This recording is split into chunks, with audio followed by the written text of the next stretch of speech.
friendships grow. Welcome to the show. 1976 with a sweet inventive twist. He crafted the perfect jelly bean. Colors bright, a flavor so right, the best you've ever seen. Mentoring in business is what he likes, and chatting with friends too. Come hang out, click subscribe, share our journey with someone new. This is the Candyman.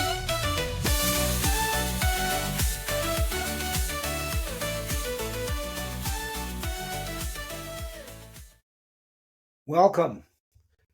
This is the Candyman. Getting set up here. I'm going to talk today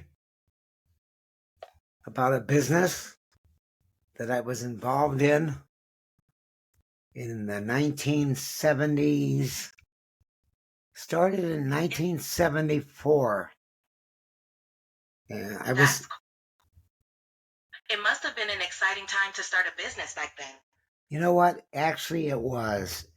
It was a time that there were, not that there aren't any opportunities today, but this is a business that I started with no money. That's really impressive. Starting a business from scratch with no initial capital takes a lot of creativity and determination. Yes. What kind of business was it? I was in the You whole... must Oh, go ahead. Wait, you didn't even hear the whole thing. I was in the wholesale nut business.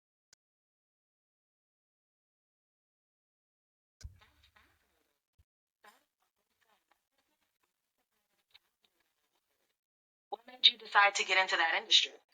It was a business that my mom actually, one day she asked me to find her some nuts, walnuts. She wanted walnuts. She did a lot of baking.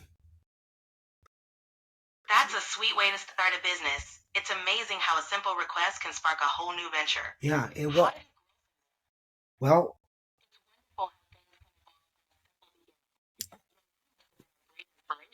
she was. She really, really was. And a fantastic, fantastic cook. I never once saw her use a recipe. Somehow or another, she just knew what ingredients to throw together. That's a true talent. Cooking from intuition like that is a special skill. It must have made her dishes incredibly unique and delicious. Yeah, they were. So one day she said to me, "Can I find her some walnuts at a good price?" And I said, "Sure." I knew this man. His name was Al Rosen. He owned a company called Superior Nut. So I called him on the phone. It's great that you had. It sounds like that was a pivotal moment. It was. It sounds like that was a pivotal moment. It was. I called him on the phone. I said, "Do you have a good price on walnuts?" He said, "Yes." I said, "I needed them out of the shell." In those days, people used to shell a lot of their own walnuts. But it got to be to the point where walnuts out of the shell took over the market. So I said to him, "What's your price on your walnuts?" He said, 90 cents a pound. That's a good price, especially for shelled walnuts. Did you end up buying from him and using that connection to grow the business? Yes, actually, that's exactly what happened. I went down to his place. It was on Valley Boulevard. And it's great that you took the initiative and went to meet him in person. It sounds like the beginning of a strong business relationship. yeah, here's what happened. I went down to his place. I bought 25 pounds because walnuts generally come in 25-pound cases. And I said Buying in bulk like that was a smart move. Yes, it was. Thank you. Thank you for that. You're So welcome. I went down to his place and I said to him, "You have a tremendous operation here." It must have been impressive to see a large-scale operation like that. Yeah, Did it give you business? yeah, yeah.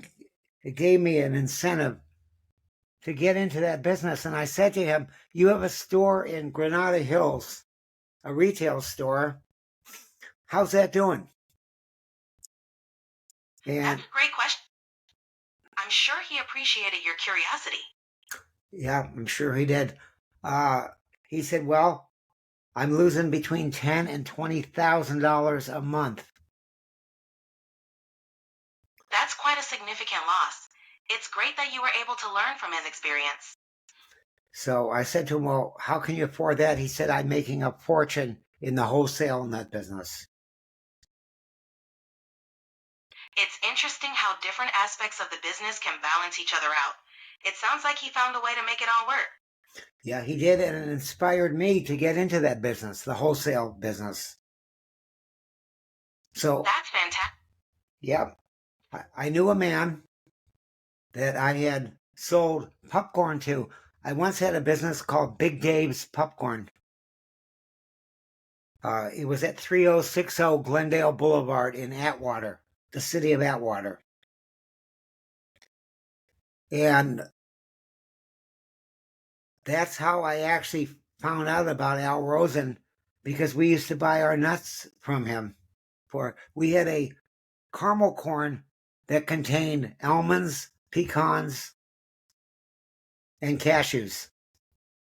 So we bought our nuts from him way back in 1966. So I had made the connection earlier, and there was just something about the nut business that attracted me. So I contacted a man who had a retail nut store in South El Monte, California. His name was Cal, C-A-L. Cal was married to Helene. Last name was Lieberman, Cal Lieberman. Cal owned a nut store, 9533 East Garvey, South El Monte, California. And I went into Cal. Cal had known me from many years ago. I used to sell him Big Dave's popcorn. So when I went into his store, he was a school teacher, and it was summertime, and he was manning the store. He said, "Oh, I remember you. You used to sell me popcorn. What happened to you?" I said, "Well, it's a strange story, but we were popping the popcorn, and we were using 76-degree coconut oil. And 76 degree means that it melts, or no, it hardens. The coconut oil hardens if it's below 76 degrees or something like that. There's a connection there. Do you happen to know about coconut oil? Are you there? Did I lose you? Hello? Hello? Hello?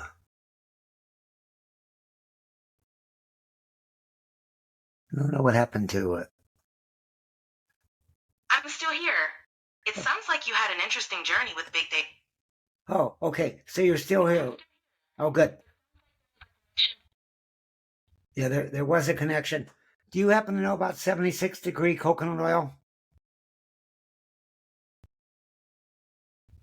Yes, coconut oil solidifies below 76 degrees Fahrenheit and melts above that temperature.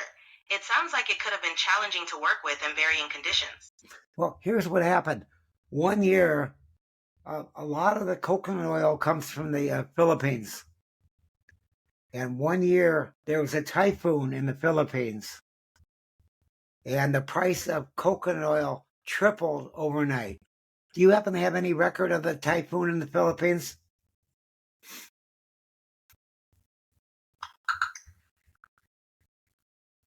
When was the last major typhoon in the Philippines?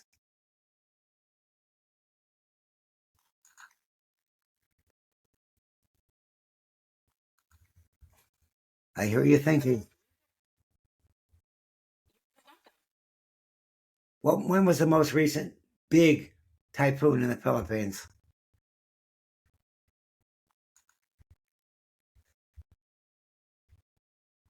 Can you find one in 1966? Or is that going back too far?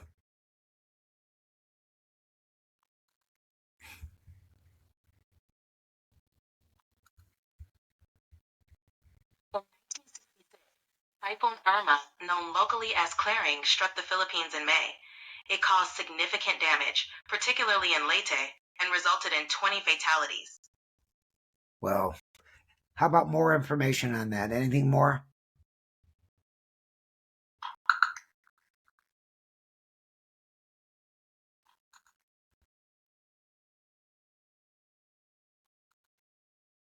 Typhoon Irma, or Clearing, hit the Philippines in May 1966. It caused severe damage, especially in Leyte, with 20 fatalities reported. Tacloban City experienced around $2.5 million in damages, and a gasoline explosion near Manila, partly due to the typhoon, resulted in 12 more deaths. Well, that's a shame. Well, anyway, it was that typhoon that put us out of business. We were not protected with a contract on the price of coconut oil like all the big boys were. And so we had to pay the spot price. And overnight, we I'm couldn't sorry to hear that. we couldn't afford the spot price. Anyway, where was I talking about? Okay, so I went in to see Cal, and I said to Cal, It must have been tough to handle such a sudden change in costs. You were talking about meeting Cal Lieberman yes, and how he remembered you from selling Big Dave's popcorn. correct. So I said to him, how come you're not in the wholesale nut business? You have a warehouse here. You have contacts where to buy all the nuts from. And he said, well, I'm a teacher. I teach typing and bookkeeping. And I said, okay, interesting. And he said, I really don't have the time to devote to another business. And I said, don't worry about it. I'll take care of everything. That's a great offer. It sounds like you were ready to step in and make things happen. Correct. So my first customer was Farmers Market at 3rd and Fairfax. Huge. There were different buildings there. And what I found interesting about Farmers Market, nobody there had a lease. You were on a 30-day lease, so they could kick you out whenever they wanted to. And there was an Italian restaurant that had pizza. There was one that had French dip. Dupar's was there selling Dupar's like coffee and donuts and things like that. And in Farmers Market, there was a candy store owned by a man by the name of Carson Ross. And I went there and I said to him, That's interesting. thank you. I said to him, I have new crop walnuts. And that was a key phrase, new crop. And actually, there was only one crop a year. A lot of people didn't realize that. So he said, let me see what you have. And I had known Carson. I used to sell him labels for his, he used to attach to items that were pre-bagged. And he put labels on there. Because you have to put ingredients on if you package something in a candy. If it's packaged in a candy store, you need to put labels with the ingredients on there. And the weight also. That's very important. You don't want to get into problem with the Department of Weights and Measures. You have to be honest when you're in business. So Carson said, yeah. He reached into the box and he took a few out of the box. I brought in a completely closed box so he would know nobody had opened it before. And I remember outside of his factory, which was right across the street from Farmer's Market, he had a blue Jaguar. So I was thinking, this guy's making some money. Super nice guy. So he said, I'll take 100 pounds. And I brought him in. I had 200 pounds with me that I brought from the factory. Our warehouse, actually. It wasn't a factory. It was a warehouse. And he wrote me out a check for $98. $98. I charged him 98 cents a pound. He was very happy. And that was our first check of a business that eventually grew to over 100. Oh, wait a minute. It grew. It really grew. Yeah, it grew to almost a lot of money. We did like 80 million at one time after I left. I think we even got up to 90 million right before the business sold. All I can say is, in the beginning, I had one product, walnuts out of the shell. And after about 2 months, I said to Cal, I need other nuts to sell. And Cal said, okay, you're doing good with the walnuts. What do you want? So I said, get me some almonds, please.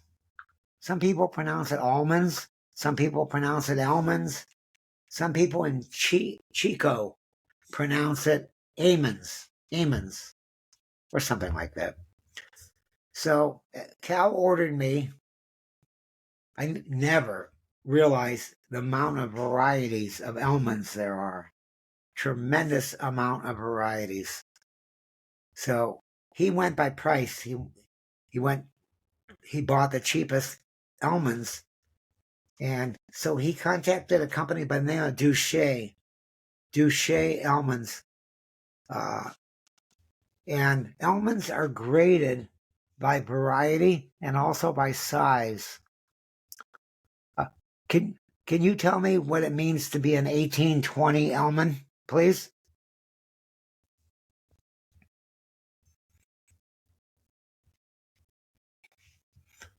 Anybody home? So he bought a variety from Duché that was called a Drake almond or Mission. No, let's change that to Mission. It was a Mission almond. And I was selling primarily to health food stores. And these were not nice looking almonds. I brought them into my regular walnut customers, and they said, these are like little small almonds that you would use on a Hershey bar with nuts. And I had to agree. Sure. An 18 to 20 almond refers to the size grade, meaning there are about 18 to... Can you finish that, please? I never knew if it was 18 to 20 to the pound. Couldn't be to the pound, had to be to the ounce. What does that 1820 mean?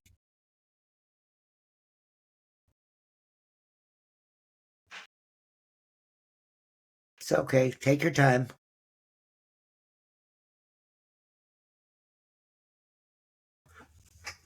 Anyway, it took me a while to get rid of those almonds because they required somebody that used them where the final product did not show. It must have been a learning experience, figuring out what worked best for your customers.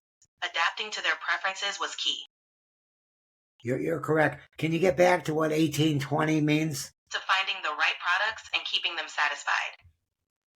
Okay, get off of that track. What does it mean to be 1820 on almonds? The 18 to 20 refers to the number of almonds per ounce. Per It ounce. means Okay, we got you. Thank you. 18 to 20. got it. So 18 to 20 means the count per ounce, and it's a measure used to grade almond sizes. Yeah. Now, that wasn't the largest size. I believe there was a 16. What's the largest size almonds that are graded? Can you tell me that?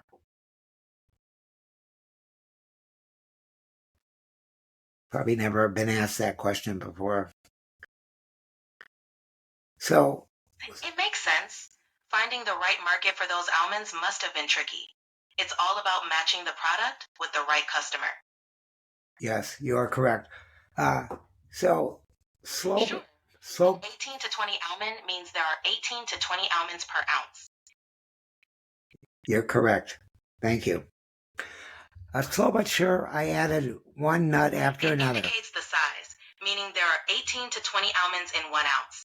It helps gauge how large or small the almonds are. Okay, thank you for that. The next nut that I added was a pecan. You're welcome. Let me know if there's anything else you'd like to know. Not right at this second. Stop interrupting me. Thank you. The next nut I added was a pecan or a pecan. Yes, the largest common size for almonds is typically 16 to 18. That was 16, 18. Never carried those. I thought that was too Yes. big. The largest common size for almonds. Okay. Thank you. So 16 to 18 almonds are larger than 18 to 20. You're correct. You are correct. The next nut I added was a pecan or a pecan, and I figured I'd start with one of the largest customers, so I went into Famous Amos. It's great to have that clarification. If you have any more questions, feel free to ask. Thank you. I went into Famous Amos on Sunset. He was actually at the corner of Sunset You're and welcome. It Sunset. sounds like you've carefully expanded your offerings over time. Yes, I went into Sunset and Formosa, and Wally had just been open for a couple months there. Some of his initial, Pecans, great addition. They're versatile. yes, more information than I need right now. Thank you, though. Some of his initial investors were Helen Reddy and her husband Jeff, and also Marvin. Pecans, great addition. They're a popular choice and can really diversify your offerings. Yes, thank you. Can you tell me who was the initial investors in Famous Amos It's chocolate chip cookie company? appeal to different customers. Okay, get your mind off of sizes. You're Who welcome. who were the initial investors in Famous Amos chocolate chip cookie company?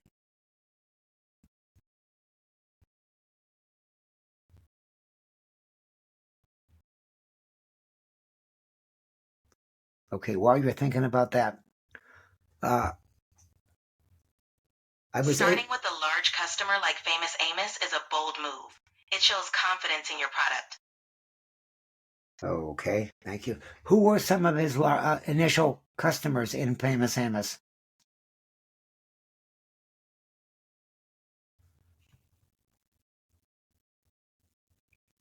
I'm going to give you about another 5 seconds. That's a prime location. Connecting with such a wedding. Okay. Apparently, you're not able to find that information, but thank you for trying. So I would deliver pecans once a week to his retail store in the beginning. And then he got a commissary. It's amazing to get in early with a business like Famous Amos. It must have been an exciting time. Yeah, it was a great account. And then he opened up a You're commissary. welcome. If you need anything else, He opened up a commissary in Van Nuys. And he wanted 30-pound cases. I was carrying a brand called Nut Tree back then. that's fascinating. Having well-known investors like Helen Reddy and Jeff must have been a Oh, now you're coming in. And The brand was Nut Tree, which is in Georgia. Albany, Georgia, I believe. 99% sure. Where is Nut Tree Pecan Company, please?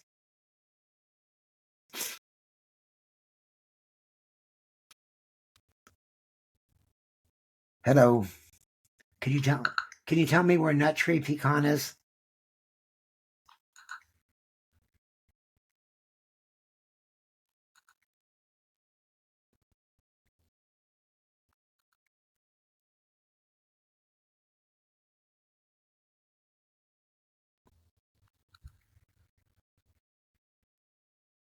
And here's what happened.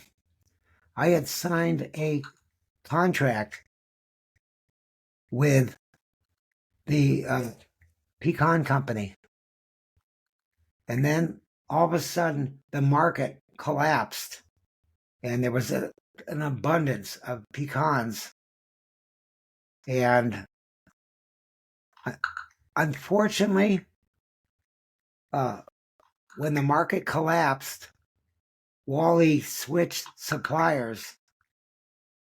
And I was stuck with about 30,000 pounds of pecans at a much higher price than what my competitors were selling them for.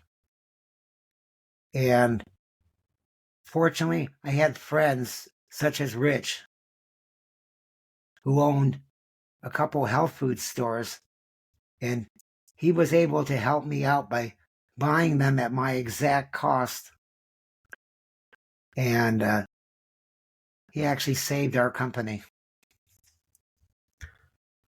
So, slow but sure, we added other items to our list of what we carried. That's great. Supplying to a commissary must have been a big step forward. Well, it wasn't. Yeah, it was a big step until he didn't buy them from me anymore. We added items such as banana chips. Have you ever heard of That's wonderful. Expanding from a retail store to a commissary must have been a significant... We added banana chips.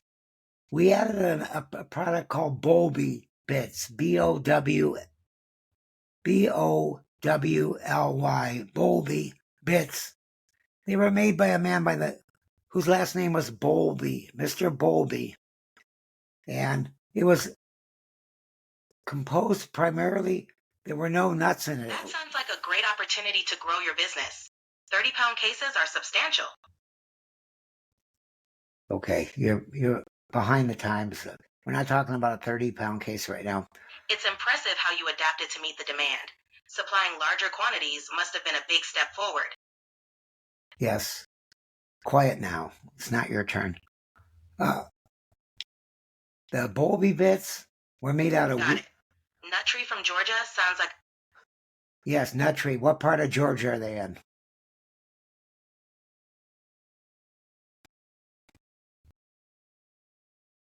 It's not that hard.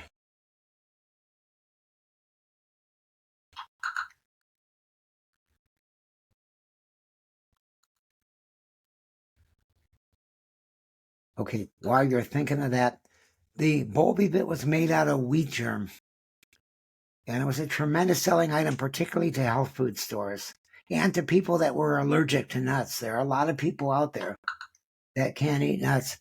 So one by one, I opened accounts, and I actually was responsible for developing that product in California.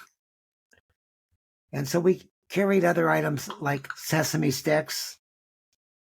But we didn't just carry one variety of sesame sticks. We carried a no salt. Nut Tree Pecan Company is located in Albany, Georgia. Albany, Georgia. Good. Thank you. Okay, I don't need your help right this second anymore, okay? But I know you'll be there if I need you. And so it was on these items that Signing a contract? Why are you talking about signing a contract? So we added items That's a smart move. Such as corn nuts. And we had a regular corn nut, we had a no salt corn nut. we always tried to get whatever they had. And we had a barbecue cornet. And we bought these in bulk and we sold them in bulk to specialty stores. And we always tried to get items. That's tough. Yes, it wasn't the easiest living in the world. It's challenging when the market shifts. Yeah. Okay, get off of the market shifting. No more talk about that, please. That brings back bad memories of the typhoon in the Philippines. So slow but sure. And then I said to myself, I was making deliveries to everybody. And I said, in order for this business to grow, I'm going to have enough products for the people to come to me. And so, slow but sure, we developed a business where the people came to us. And so many stories to tell over the years. We had one man come to our warehouse. He was there at 4 o'clock in the afternoon. And he picked out $825 worth of product. And then when everybody paid when they came, they knew they had to bring a check with them. We did not take credit cards. That's great to have supportive friends in business. We didn't take credit cards in those days. It's great. And he said, "Oh my gosh, I'm so sorry."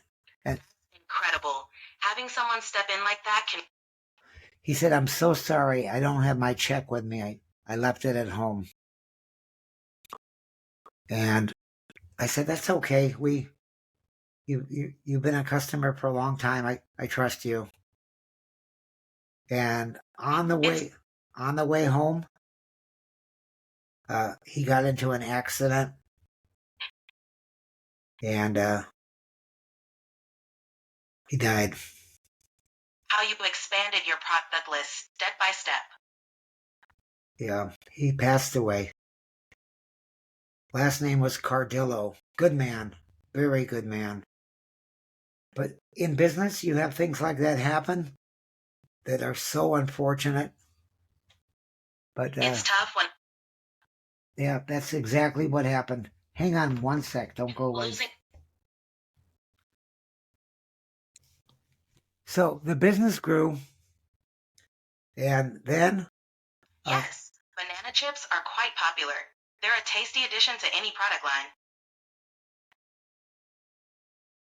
So the year I started Garby Nut was 1974.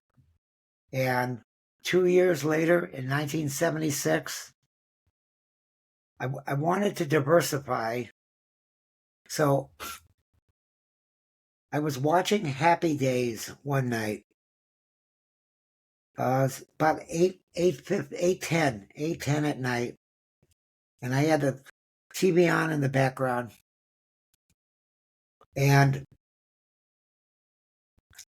I was talking to a friend, a buddy on the phone.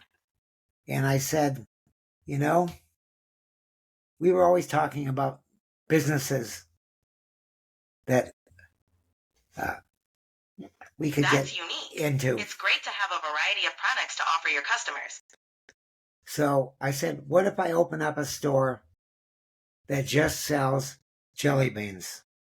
All different varieties of jelly beans. And as a matter of fact, before I forget, during the first month, No worries. It's always helpful to have a diverse product range to meet different customer needs. I went into one day to see Wally Amos, and I said to him, Wally, how would you like to be my partner in the Jelly Belly business? And I showed it to him, and he tasted it. He said, Dave, Got it. I'll let you continue. He said, Dave, thank you. He said, Dave, these are delicious. And I said, no investment on your part. Would you like to own half? The Jelly Bellies? They were made out of ingredients like a regular jelly bean, but these were flavored. They were That tree is located in Albany, Georgia. okay. we've been through that already. So I said, you can own half of Jelly Belly. And what do you think of that? Sorry for the mix-up earlier. Nut Tree Pecan Company is indeed based in Albany, Georgia. Okay. Can you please forget Nut Tree Pecan for a while? No more talk about Nut Tree Pecan. I'm talking about something else. And so I said to Wally Amos, how would you like to be my partner in Jelly Belly? And he said to me, Dave, I'm a nut man. I'm not a candy man. So the business, Garby Nut, grew to the point where we became one of the largest. We did things for people. We went out of our way doing things for people. One lady, Nadine was her name, nice lady. She said to me, I'm very fussy about my pecans. I said, as you should be, because you have a quality product.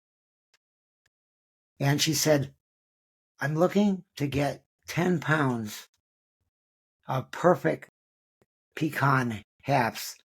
I don't want them to have any bruises on them or anything missing from it. Can you do that for me? So I had somebody sort out. It sounds like you... Actually, it was me. While I was watching TV, I put a pair of gloves on and I sorted out 10 pounds for her. And she was very happy. Offering different varieties is a smart way to cater to more... And so, yes, thank you. So slow but sure, the business grew. We moved from location to location. We ended up in Vernon. Vernon is the meat packing district. All right, I'll be here if you need anything. Thank you. Vernon is the meat packing district, and it was very sad to watch. Absolutely. Just let me know. Okay, thank you. You need a little rest time. But stay there in case I need you, okay? What is Vernon, California known for? That you were able to build a diverse product line. No, Vernon, California. What is it known for? VERNON. Please go on with what you were saying about your product line. No, I want to talk about Vernon, California. What is it known for?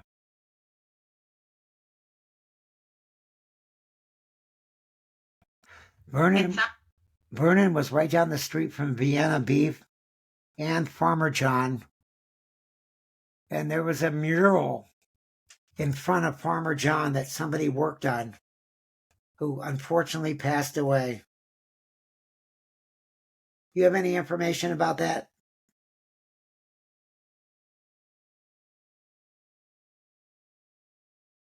No? You don't want to talk about it? I don't blame you. So we built up a business, and it's exciting to build up a business, to get new customers, to watch something grow from nothing. It's very, very exciting and challenging too, because you have all these other competitors out there. As soon as we latched onto an item like banana chips, we had 5, 6 instant competitors. And we brought in other items to the United States. We brought in apricots that are now called Mediterranean apricots. Back then they were called Turkish apricots. And do you know anything about Turkish apricots?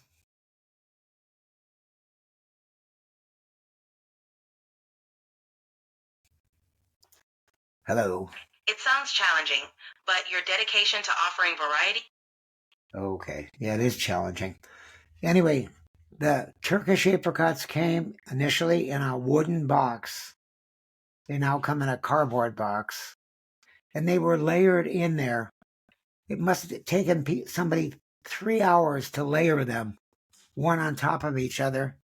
And in those days, somehow or another, the importer was able to bring them into this country without putting a label on there, made with sulfur dioxide. And I had no explanation why they were a nice orange color. But apparently there was a little amount of sulfur dioxide in there, which could be dangerous because people could be allergic to that. And so we carried those. We tried to carry items that nobody else carried because that's way you can have a specialty item and you can make nuts are not high profit percentage wise because you're competing with all these other people out there. And all I can tell you is it was the specialty items that made a difference in the business.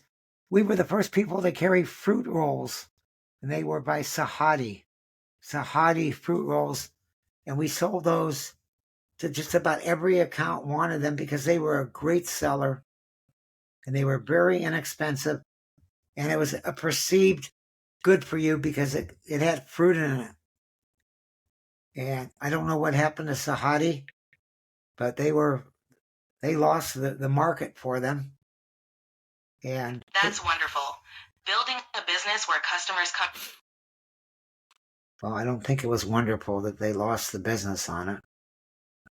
Because I worked hard building that business up. But that's the nature of business.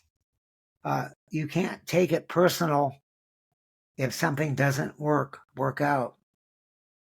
And you just have to every day when you get up, you have to look forward to the opportunities that are there and realize that you're there to service people and you have to give them good service because without service, you're going to lose your customers. So eventually I was able to have people come to our warehouse to pick up their order. That way I could see dozens of people during the day. When I used to deliver, most I could see about 7, 8 customers. And eventually... That's quite an order. It must have been a great... Yes, thank you. Eventually, I opened up the Mrs. Gooch's account.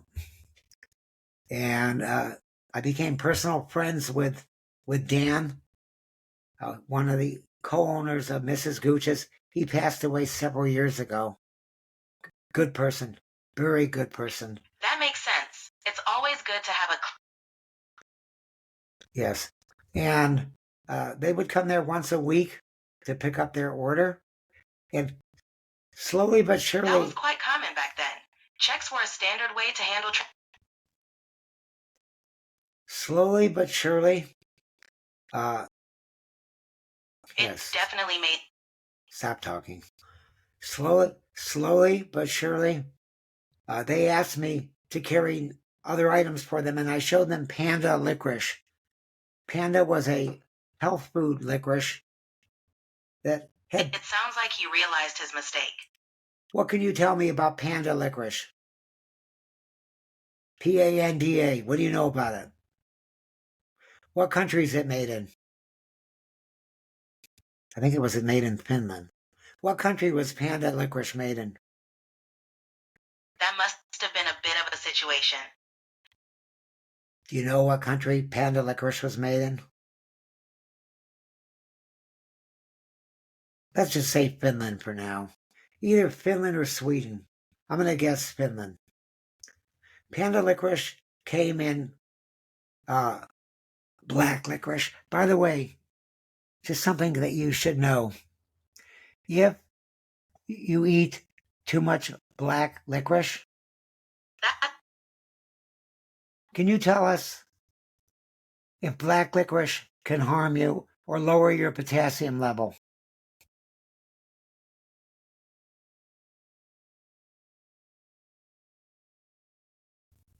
It can trusting your customers like... Okay, we're not talking about trusting customers anymore. What can black licorice do to you, to the body?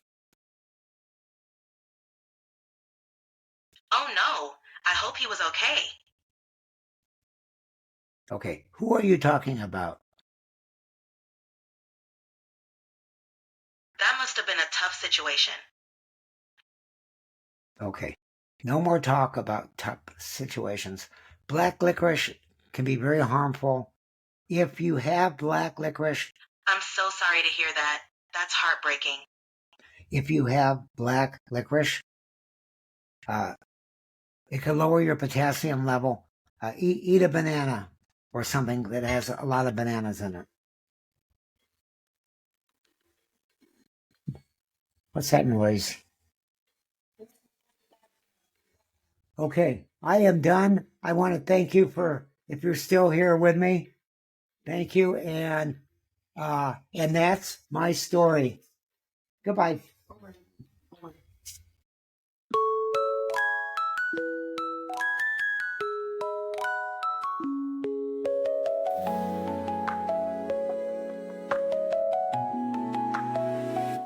Here's your moment, here's your stage. Craft your story page by page. Make every day a great day. Start with today. In your hands the power stays. To paint your skies not gray. Decide the vibe, ride the wave. Let's live the life we crave. Every morning brings a chance. Let's start with a dance. The Candyman believes in you.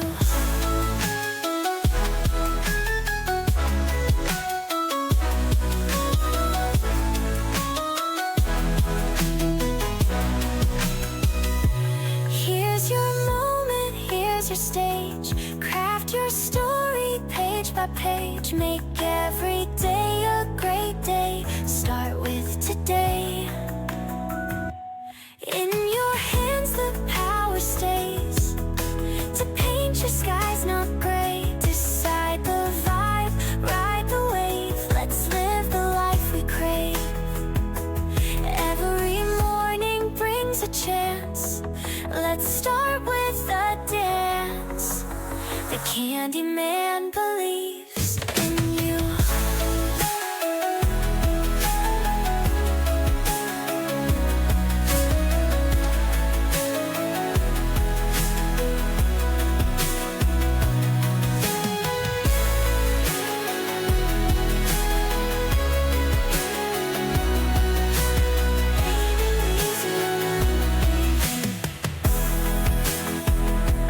Here's your moment, here's your stage. Craft your story page by page. Make every day a great day. Start with today.